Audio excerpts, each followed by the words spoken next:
This is history, the future mystery. This moment is the gift. We got caught kissing on air today, which was really cute in the earlier broadcast. And you've got a little bit of lipstick still on you. We are miracle makers. You're listening to Dr. Sarah Larsen, and today's show for us is so fun already. We've been in studio with an amazing guest, and before we bring our guest on, we're just going to share the miracles that happened this week. And so, baby, anything you want to share from this week? Wow, this week is like a huge blur. It was full of going out and partying in a limo. Yeah, I would love to share Josh's story. Yeah, that was part of that. I guess that's what came up for that was that this gentleman we were with on Sunday night at this party. He was able to He saw the guy who bullied him in high school. So I'm going to set the you stage do it. Yeah, you for do it it. Yeah, a little it was bit. very powerful healing. We are with dear friends, and these are just miracle maker friends, and we'll share their names. But we're going to an Arts for Peace event in the Sandman Theater, and our friend says, "Oh, they're sending a car. We'll send a car for you guys." And so there's maybe 9 of us in a limo riding to the Sandman Theater, and we're just joking, and there's talk back and forth, and then we get to the Sandman Theater, and it's absolute mayhem in a beautiful way. It's filled, it's flooded with people. Arts for Peace with Mooney Irons but it's her event. She's put together, Larry King was supposed to be there. There were quite a few celebrities that were there. Amazing gathering. And we've got our little tribe, Emmanuel Kelly, Lisa Heishi, Frank Ferrante, these amazing people with us. And throughout the night, we're seeing people, one of the first people we met in Los Angeles, someone from the Indian tribe nation, peacemakers galore. And Josh, who is under 30, he's a millennial, looks across and says, "Oh my God, there's a guy that bullied me in high school. I almost committed suicide because of this guy. I can't believe he's here." And Josh begins to get really, really emotional. And baby, just pick it up a little bit from there, because it's really beautifully told from a guy's perspective. Then he, with the encouragement of his friends, decides Emmanuel to Kelly, confront him. Yeah, this amazing singer, songwriter from Australia, who's got an incredible story himself. He was saved. He's differently abled, and he was saved by an Australian woman, saved by nuns first, and later by an Australian woman. He is differently abled, and you would not think that would be, but he's encouraging his friend Josh to go out and speak. Well, I think because he's differently abled, he either had to become brave and courageous and share his truth, or he would have, I don't know, maybe withered away. I'm not sure what would happen, but he is like, I was telling him that night, you're so inspiring me, because even though he has these physical challenges, he is out in the world. He is sharing his truth. He's a remarkable young man. I'm really proud of him. Really proud of him. Yeah. And Josh was present. This bully was present. Emmanuel Kelly steps in as the peacemaker. Yeah. Josh shares what happened for him. And the bully was like, "Yeah, of course. I knew that was happening. I knew you were doing that.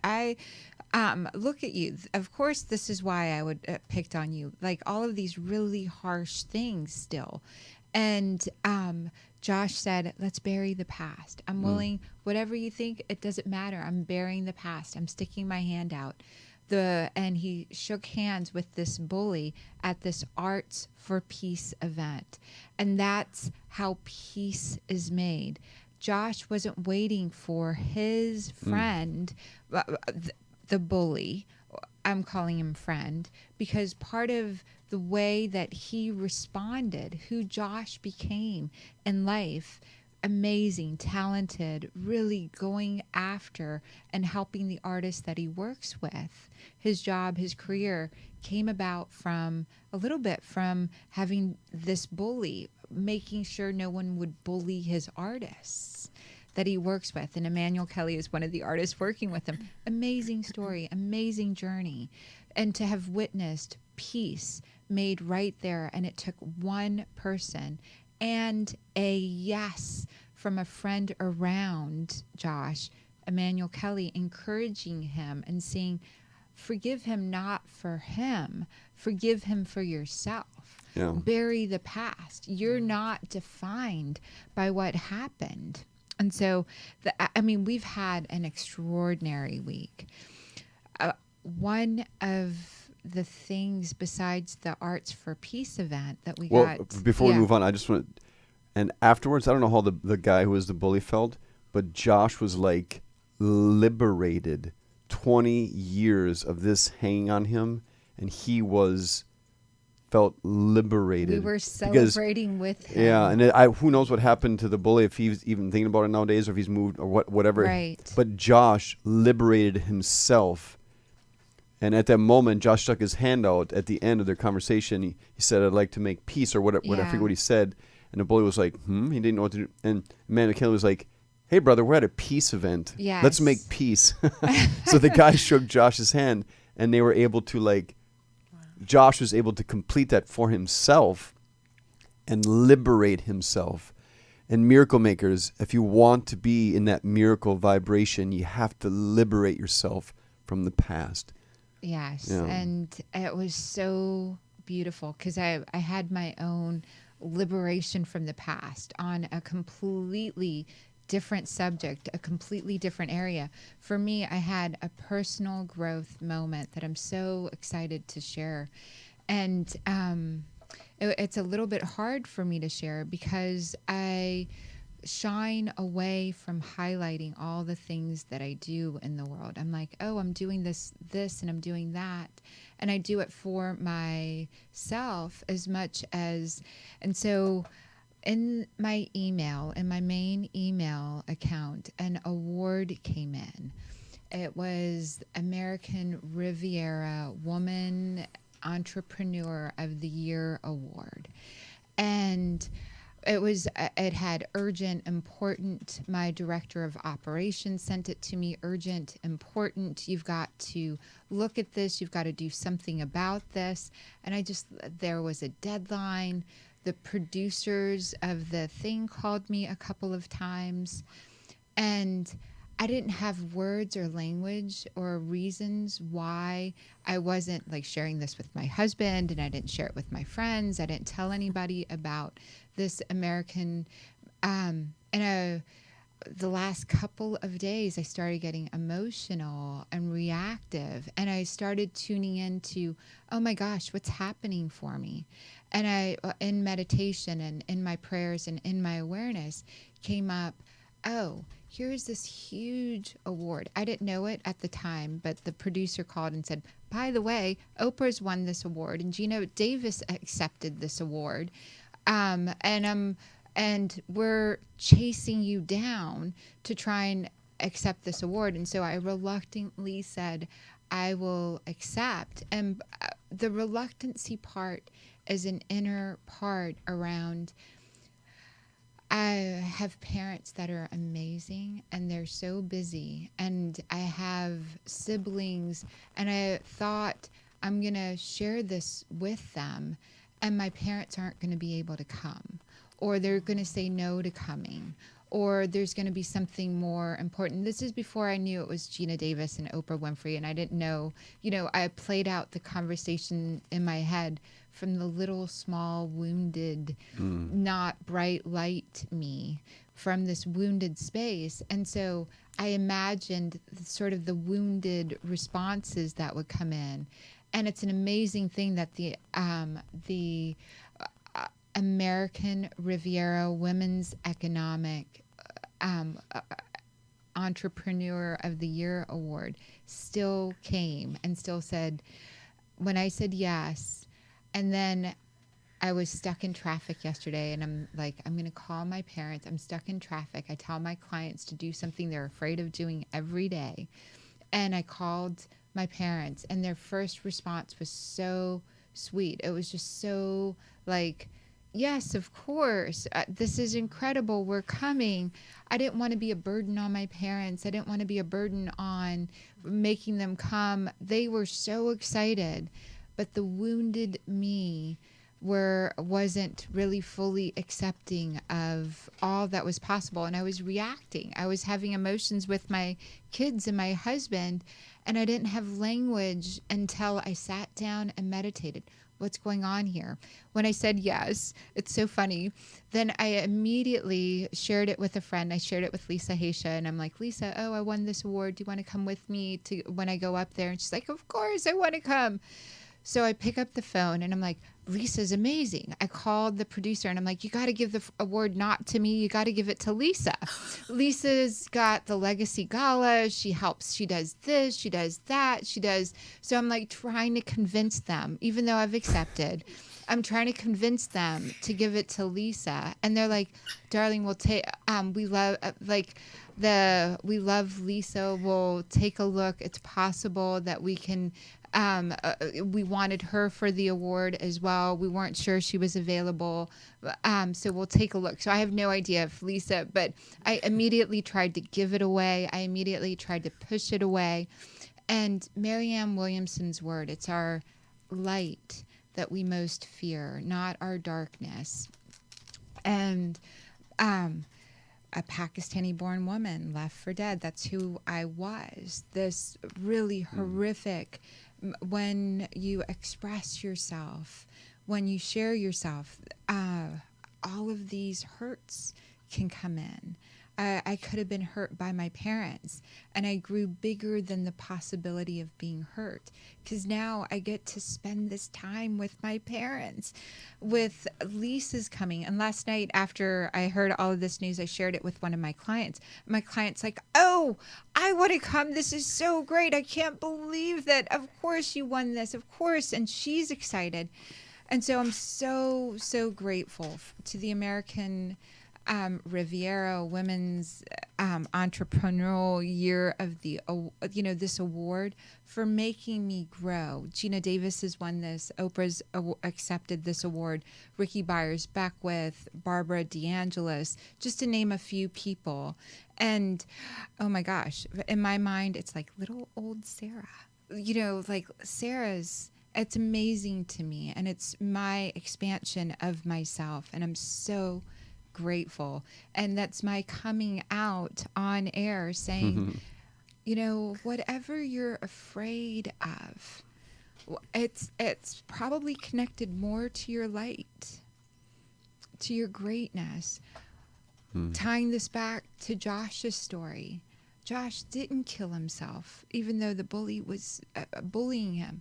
I didn't bully myself out. My inner dialogue, my inner voice didn't bully me out of not receiving the love of my parents. That, yes. Didn't bully myself out of receiving the recognition or participating with this really beautiful group. There's a Harbeen Aurora is coming from India. Tia Walker, this amazing woman. All of the people that are putting this together, I didn't step away from being in that circle.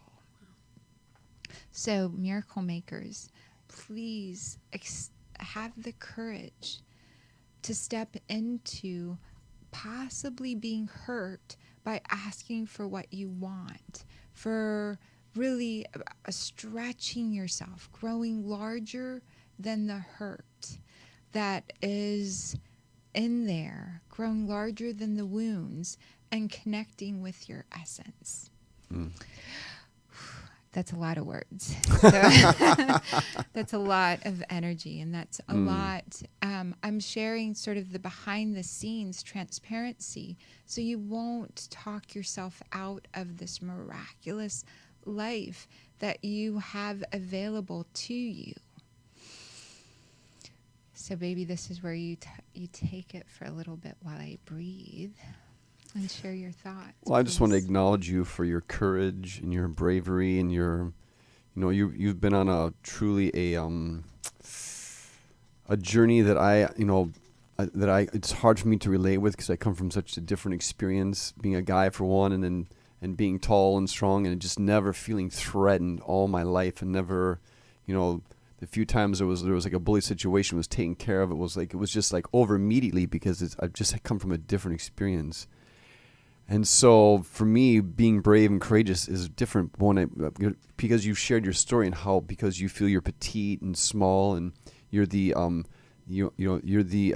you attract attention from males because you're beautiful and you're so loving.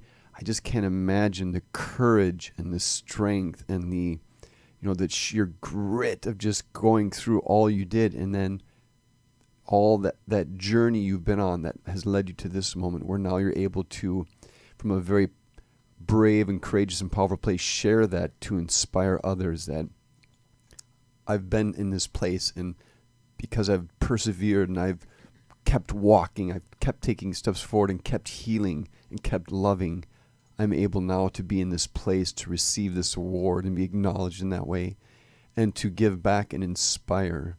I'm truly grateful. Yeah. It's, if I can do it, thank you, baby. If I can do it, I know anybody can.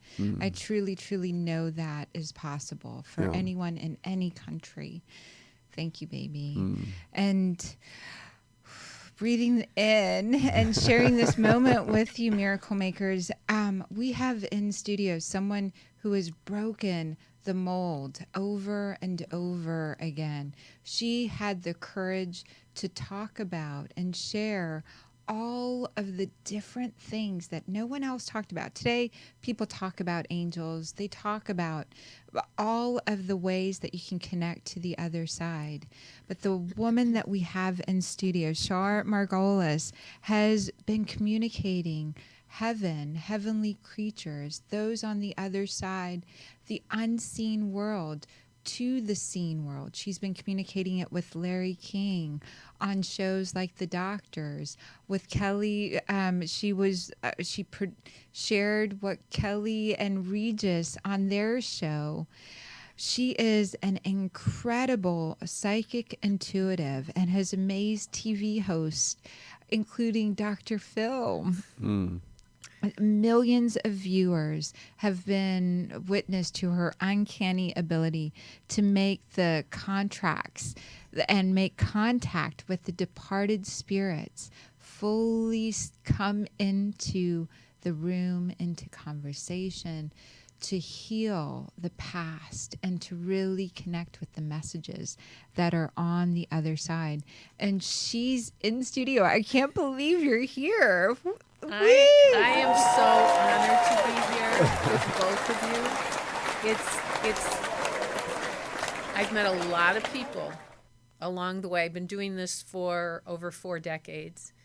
And you're really one of the few that I can count on one hand that has truly moved me emotionally and spiritually, and you're very gifted, and this award that you're getting is so well deserved, and I'm so happy for you, and I'm so proud of you, and I had nothing to do with being proud of you, but I'm just happy for you. But I write in my books that the first true love is self-love. It doesn't mean you're selfish. It means your needs matter. Yeah. And when you go on an airplane and they say, well, in case of turbulence or there's a problem, that you must put your mask on first before you put it on your child or your person next to you. And so I'm proud of you that you're allowing yourself to celebrate and accept this because you've earned it. It's so beautiful, and I thank you so much. I think of so exciting. When is it? Can we watch it on TV? It's November 13th, and it's in Santa Barbara. And how great! We'll post it. We'll invite all of those. We've invited Harbeen and Tia Walker. Harbeen is the founder of All Ladies League. We'll invite them on air. And so, yes, and I'd love for you to come as my guest. Thank you. I'd love to come. Yeah. I would love to come. And we'll put this out there. Thank you so much. Yeah, that's so inspiring. Great. so inspiring to really, for me, the children in India, the ones that might have learning disorders, the ones, I was there out in the field helping deliver babies. And I never even shared that with my parents. So for them to really, I never really shared the work in West Indies and the different organizations that I was part of there. And so I did it for me in the sense that I liked me more when I was in service. I've had an eating disorder. I couldn't sleep. I was self-tortured. And I went, and because I got to serve people, the inner voices would not rip me apart as much. You fought the demons. I fought my inner demons. You fought the demons. And that really, I think everybody in the world is confronted at one time or another with having to fight those demons. You guys are too young, but years ago there was a guy named Flip Wilson, and he used to say, "The devil made me do it." And do you remember him? So Travis remembers him. So, and he was funny and he was a comedian, but the truth is that I really believe that we have good and evil spirits around us, and that's why we need to pray and keep ourselves in the white light and keep ourselves protected so that we don't allow that negative energy to come in. Because when someone is intuitive and psychic, and I teach intuition, in fact, I'm going to be teaching in San Diego on, this is November 4th and 5th, 2016, in case you're watching this on YouTube. And because I teach this, people are open to spirits and listening to energy, but people have to realize that you can only heal when you're listening to the positive energy and the good energy and the healing energy and God's energy and the angels and the positive the positive forces, the spirit forces around us. So it sounds to me like you graduated. It sounds like you graduated, and I think we've all been through that in some way or another. I know I have, and in learning to overcome any negative trying to stop you from doing the good work. And I always say that goodness always has to work 10 times harder. To cover a coat of black paint, it takes 10 coats of white. Yes. To cover a coat of white paint, only takes 1 coat of black. To build the World Trade Center took years. To tear it down took a few hours in an afternoon. So goodness always has to work harder.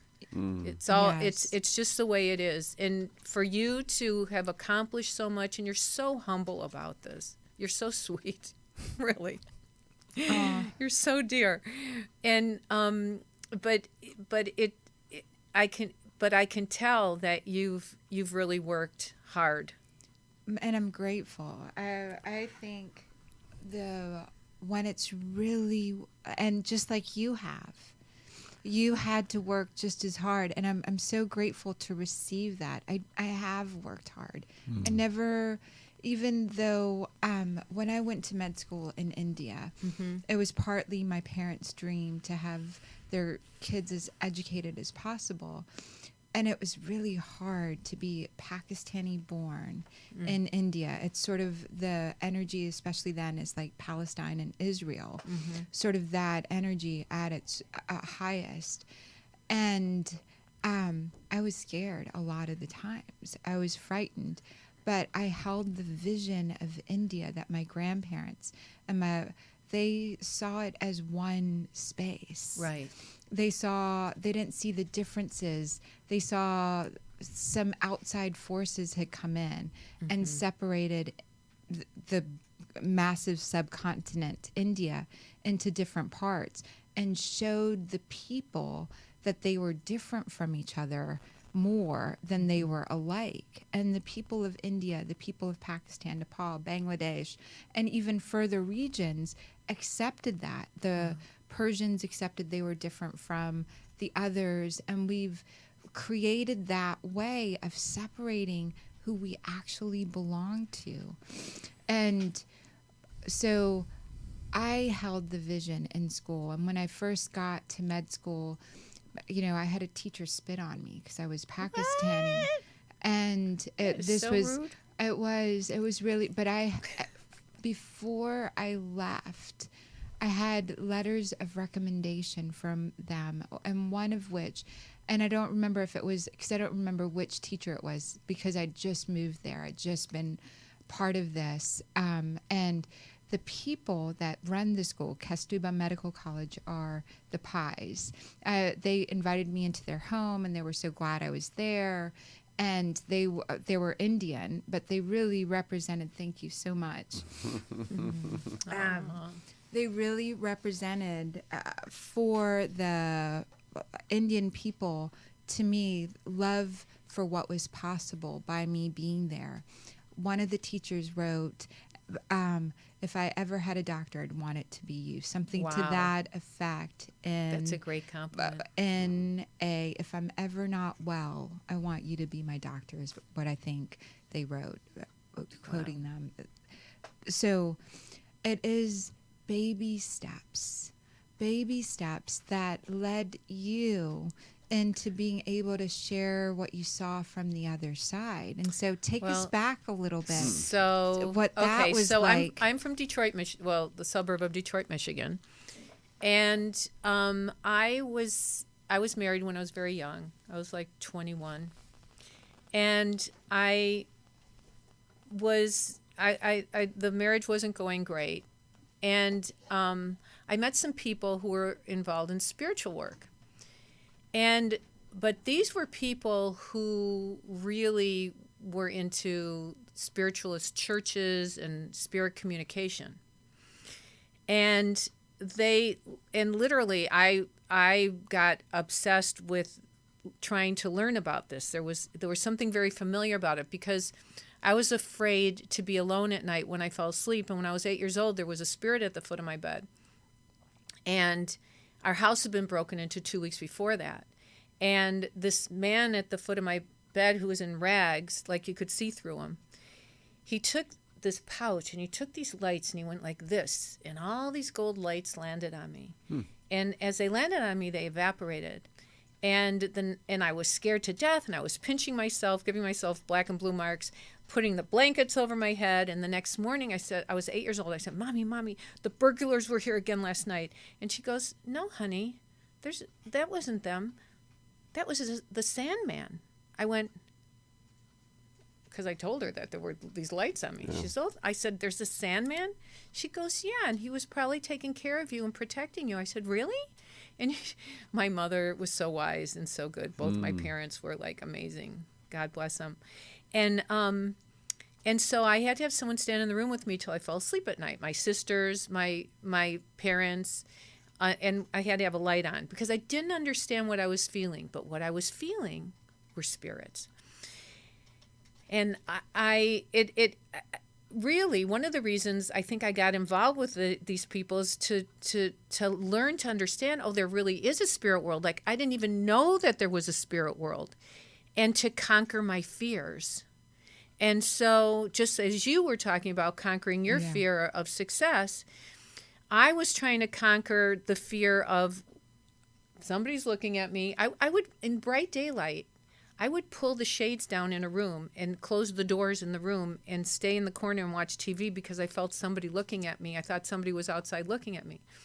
That's how connected I was to the spirit world. Anyway, it wasn't until I met these people and somebody said, why don't you do a reading for someone? And I was brought up much different than you were, more like you probably.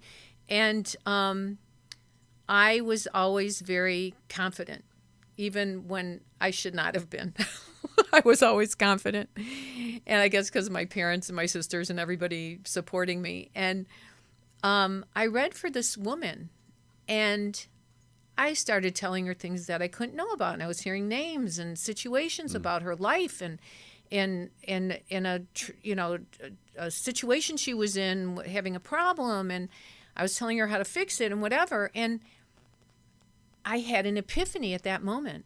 I went, I always knew I was supposed to do something special, but I didn't know what it was. And at that very moment, I had an epiphany, and I went, oh, I'm supposed to do this. I'm supposed to do this. So I was doing publicity for the Easter Seal Society, and I started a handicapped ski program for amputees. And I learned a lot from these kids, and we had Minnesota Fats, the real Minnesota Fats, the pool player, come, and I was like about 27 then or something. And the truth is, like, I was in an elevator with him. He couldn't keep his hands off him. I was like, oh my God. Because I was the one trying to take him around places, and I was doing this to help handicapped kids, and all this guy is doing is this old man's trying to hit on me. Anyway, we had our billiard bash, raised money for the kids. We had our Skia Funds. We raised money for the kids, and I learned to ski on one ski because we had to, with using outriggers, because I had to use the leg that they had. And I could only ski on the leg that they had. Yeah. And you had to keep one leg up. And it wasn't easy. Trust me. I remember once it took me 40 minutes to get up, to stand up, because I could not use my other leg. Anyway, so as I was doing this, somebody said to me, what do you do? And I said, well, I'm a school teacher because I had gotten my teaching degree in secondary education. And I said, but right now I'm doing psychic work. And he said, oh, will you be on my radio show? I went, okay. So I was on his radio show, then that snowballed, and I did the local show, TV show in Michigan. And it was called Kelly and Company, not Kelly Ripa, but another show called Kelly and Company. And I was on the show, and they kept having me on because the ratings would go through the roof. And one day I thought, boy, I'm on a mission to save people in the world, to help people in the world to understand about this, because it's really important to not be afraid of death, and it's really important to listen to your intuition. And I know if I'm supposed to do this, I should probably go to California and be on TV there. So I pick up the phone and I call 411, which was the information at that time for California, or 213-411 or something. I don't remember what it was. And I get this lady on this operator, and I say, could I please have the number? Because one of the producers at the Detroit show said there's a show called AM Los Angeles. The host is Regis Philbin. So I call and I say, could I please have the number of AMLA? She says, honey, that's not what you want. You want KBC. So I call, excuse me, and I go, could I please have could you please tell me who the producer is of AMLA? And they said, oh, it's Mr. Ron Ziska. And I said, okay, thank you. And I hang up. And then I call long distance. And long distance then was really a lot of money to call long distance. And I was going, oh, my God, I'm spending too much money. I'm calling long distance. And I asked for Mr. Ron Ziskin, and they said, who's calling? I said, well, my name is Char, and I'm on the show called Kelly and Company Detroit, and I really want to come and do your show. And anyway, long story short, he had me read for his producer, and I read for her, and obviously I blew her away. And they said, can you get out to L.A.? And I'd never been to L.A. And I thought, well, I have, I think, $200 saved up in my cowboy boots. Because I have horses. I had horses and cats and dogs. I've always been an animal lover. Hello. So I went, yeah, I can get out there. And they said, well, we'll pick you up and you'll stay at the Beverly Hilton and you're blah, blah, blah. They did, like, it was all first class. And I'm like, this girl from, Michigan and never being in California. And everybody said, if Regis likes you, you'll do well in this business, meaning television. And if he doesn't, you won't. And I did. And I did well. And they had me back every month. So I got an apartment in L.A. by the month, 35 years ago. Oh. By the month I rent it, I still have it. Oh, wow. And the rest is history, Yeah. But I've always tried to stay true to the work, and I have stayed true to the work. And I've always infiltrated the work. Like because there's so many skeptics out there and people think you're doing the devil's work. And I'm sure you get the same thing from different wacky people. So I would go on Good Day Boston, and I'd be on San Francisco, the morning show, and I'd be on this one, and I'd call up and say, well, I'm on AMLA. So, of course, if you're on AMLA with Regis, they're going to put you on. I mean, literally, Johnny Carson and Ed McMahon watched the AMLA. I mean, that's everybody woke up then. We didn't have internet, and we didn't have, I think we only had 3 networks then. You know, I don't even think Fox was around then. Yeah. So everybody would wake up, all the celebrities would wake up in the morning in LA and watch AMLA. So I was fortunate to be able to get my work out and find clients, and it's always been word of mouth for me. My clients come word of mouth, and I still do private sessions, and I love doing my private sessions. I do speaking events, and so that's basically how it's. I've always said I'm the infiltrator. I'm supposed to infiltrate the work to help other people. And the main thing that I do is to take away fear. 2 things. Fear of life, by knowing we're intuitive and we all have guardian angels that we can listen to stay out of harm's way and attain goals. And fear of living, by knowing we see our loved ones again when we pass over. So I'm still doing it.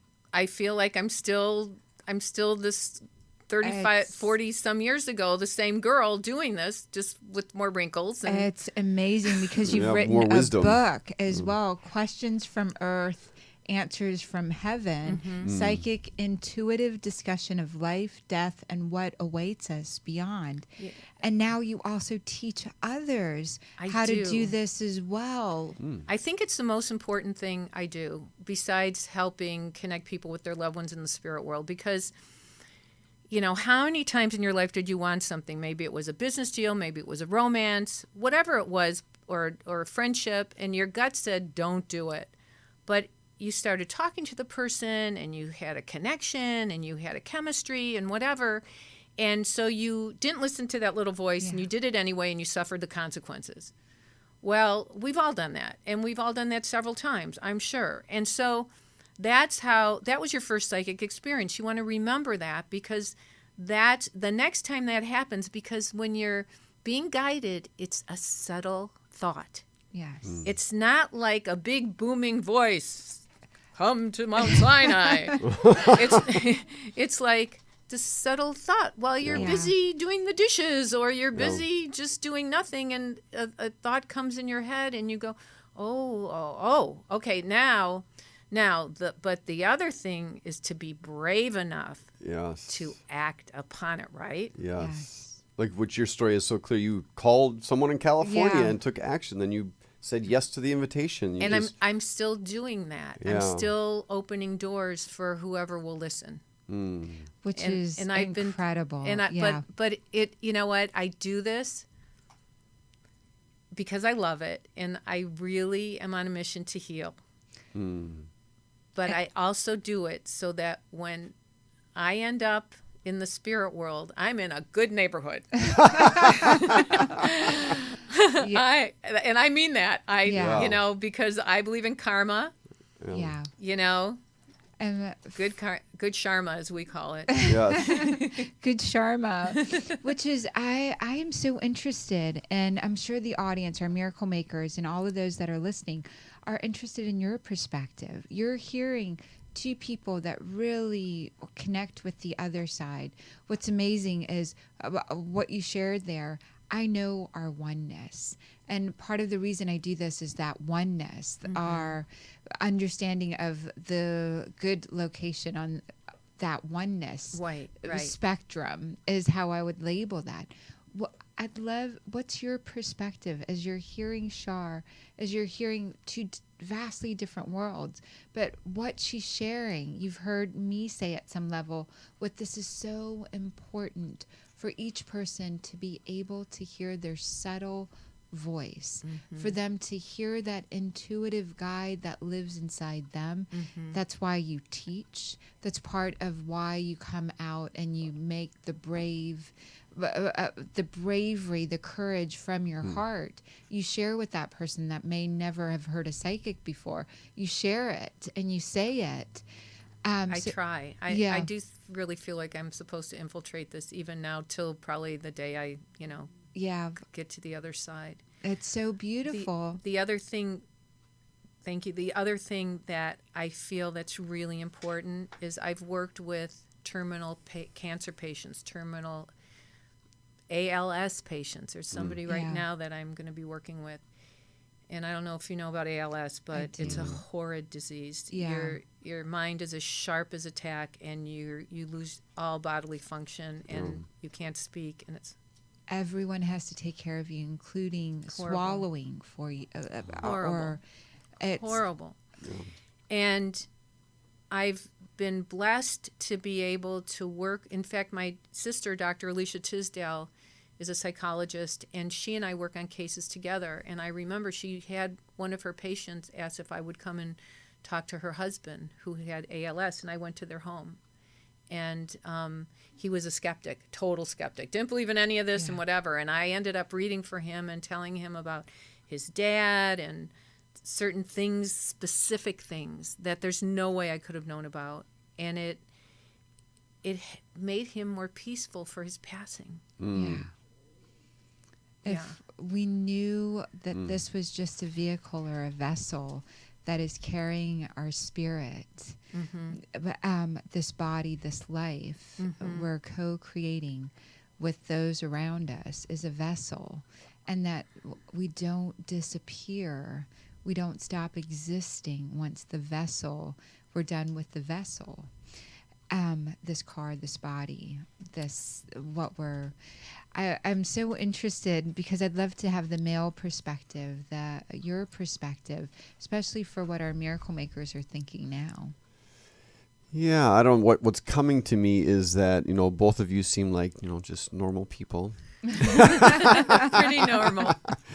and that as children, there would have been, or maybe you had experiences like that. But it's we're all pretty much the same as children, and yet both of you ended up on these paths that led you to these experiences where you're sharing your gifts, where you're like, you're passionate about life, and so there's probably a lot of miracle makers out there who aren't feeling that. And yet the same thing within them was within you, and you just had the courage and the bravery to keep taking those steps and to keep saying yes and to keep opening yourself up. And so for all the miracle makers out there listening, these are two very inspiring women. And all you have to do is they're offering their guidance, they're offering their wisdom, and you have that same thing within you. So it's your turn now to do that same thing, to turn up that bravery, to turn up that courage, and for your own life to find your passion, to find your gifts and start sharing them. Can I ask you, did you always believe in this, or is she the one that opened your eyes to this? I believed in it. I did, not that I believed in it, but I didn't not believe in it. Right. But now, because we've done so many events together, and I've witnessed her doing this time and time and time again. Right. And so now it's even if I didn't believe in it, I've just experienced it so palpably that I know now that there is such a vast world of miracles out there, and we just need to trust that that's the world we live in, and we can live that ourselves too. And do you think falling in love with her is what helped you open up to this? No, that was just my carnal male drive to desire. That's honest. It's honest. But I was, because I'm with her a lot, I just get to witness it, and it's just like, there it is. It's just plain as day, the truth being revealed right in front of me, and there's just no way to deny that there is this other world that we can tune into, and from that we can live a much more richly blessed life, a miraculous life. And can I ask, has she done something that, like in your life, or is there something that happened to you that was like, that helped save you or protect you, or? That is a great question. Probably every day, yeah. She does something, we're always... Dr. Sarah is amazing. Honestly, she blew me away when she read for me. And I can't tell you even what she said because we're still in the process of doing something. But she's like very special. Yeah. And so you must have had some I'm sure if you really thought about it, you would come up with stuff. Well, it's just, when we first met and she started sharing her story, it was just like, it was incredible. And it's just been incredible witnessing her journey. And I don't know if there's anything specific, but right now, we've been on an amazing journey together, being married. We just celebrated our 12th anniversary this year, and now our love is better than ever. It's richer than ever. It's more magical than ever. And really, my life now is this dance of the miraculous, of intuition, of listening to the signs, of seeing the signs. Right. It's just so fun now. But what's great is you have balance. Yeah. Because we do have physical bodies and we do live on the earth plane. And balance is so important to have real life. Yeah. And your husband and your kids and whatever, and then have your spiritual connections as well. People have to have balance in life. It's amazing what balance can bring in. We've been imbalanced as a society. There was a study done with fish, and this is such a great story. When I understood this story, I understood why people don't believe in their miraculous or intuitive self as much. There is a fish, I think it's called the pike fish. They did studies where they put minnows, and the fish would eat all the minnows. And then after a little while, the fish was conditioned to have and eat these fish. Then they put a glass container around the fish and the minnows, and the fish was hungry, and it would bump up against this barrier, this full barrier, glass barrier, and not be able to eat the minnows. Oh my. And so it kept trying to eat the minnows, but it couldn't. So it eventually stopped hitting the fishbowl that was protecting the minnows inside the greater fishbowl. At one point, they took the second fishbowl out, and the minnow was freely swimming around these fish again. That fish would not try and eat the fish. The minnow that were in there, it got conditioned to eating fish food. Wow. Instead of eating what it would naturally be to eat and consume. As kids, I believe we're told, no, the other side doesn't exist. Or we're told you don't have those powers. Yeah, or stop lying, stop making up stories. Yes. Yeah, but my parents always listened. Your And parents, that's the difference. My parents would always listen if I said, that lady's cheating us. My mom would look at the bill and the woman overcharged us. I mean, I was 4 years old. I mean, I was blessed. Yeah, that's truly, truly blessed to not have this an adult listened to you and said, yes, it's true, it's real. You do know things. Right. And so miracle makers, this is part of the lifting of the fishbowl that you've been living in, around not having it already inside you. The intuition, the wisdom that at some point you yourself turned off, like this hungry fish conditioned itself not to eat the minnows, but instead eat the other food that was available. You've got nutrition. You don't need the outside things that you've gotten conditioned to show you you're on the right path. You've got all the things inside you. And so I'm so excited about your class and learning more. Excuse me. I do intuition retreats in Palm Springs. And also on November 5th, as I said, November 4th, I'm doing readings at night at the Seaside Spiritual Center in Encinitas. Do you know that place? I love that place. Yeah, I'm doing that Friday night, and then Saturday afternoon or morning, I'm doing a real Char intuition class. It's like 4 hours, and you're welcome to sign up. You can go to char.net, char.net, and come. You guys are invited. You can be my guest if you're available. I know you've got 2 kids and you can't always run around. But come to one of them. I would love to. I know that would be just so intensely fun for us and all the way around. And we're so grateful that you are in studio with us. It's truly my pleasure. And it's wonderful to be with both of you. And thank you for accepting me and supporting the work that I do. It means a lot to me. And thank you for all the work that you do. Oh, it's our pleasure. I can't get to, we get to do this together. And truly, miracle makers, if today's show really touched your hearts, please share this with a friend. It might be exactly what they need in order to further their ability to listen and to believe in the miracles that they are. And to fight fear. And to fight fear. And to be brave enough to have your best life. And I'm so grateful to Lisa Heishi for saying, because she was the first person that I shared it with. I hadn't even shared it with my husband yet. And I shared, I have this award thing down in up in Santa Barbara. And Lisa was like, and I invited her, and I was just feeling it. She's so loving, and I felt so safe inviting her. She said yes, and when she said yes, my heart just opened up. The Our Way Circle of Light Awards. Thank you, Lisa, for saying yes to coming with me. It grew my muscle to be able to accept the award even further. And the American Riviera's Woman Entrepreneur of the Year. I'm so grateful to this organization. Thank you so much. And anyone that wants to join us, please find us. We're on drsarahlarsen.com. We would love to make a way for you to come be with us during that award ceremony as well. And baby, anything you want to add? Just be open to miracles, like the miracle of this award, and the miracle of accepting it, the miracle of calling your parents around it. I mean, it was just like a whole unfolding that leads to just a richer experience of life. So say yes to those invites. Say yes to those miracles coming into your life.